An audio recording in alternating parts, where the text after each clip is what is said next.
This is the mudra I use to release toxins and negative energy from my body. And you're gonna wanna try this, even if you're not woo-woo. Quick recap, hi, I'm Himal. I'm a ex-corporate, now turned spiritual guide / content creator.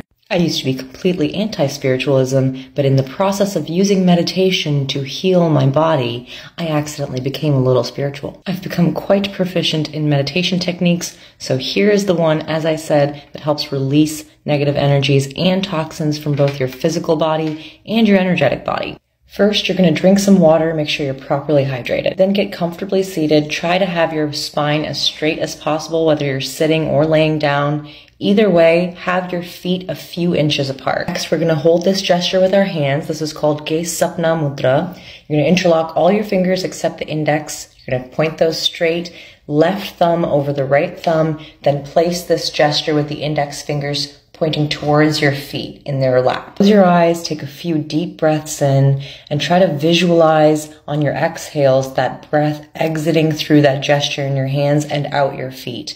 Or if you have a difficult time visualizing, just focus your attention and awareness on the gesture. Bring it back there every time your mind starts to wander. This mudra may actually cause you to release toxins through sweat or having to use the restroom. So start with just 5 minutes or maybe 10 minutes at the most and pay attention to how your body reacts. You can use this up to 3 times a day, especially if you're feeling tired, drained, unmotivated, and you can't really find a reason for that. It could be because other things are influencing you. Try it out, let me know how it goes, and follow for more because I'm always sharing good things.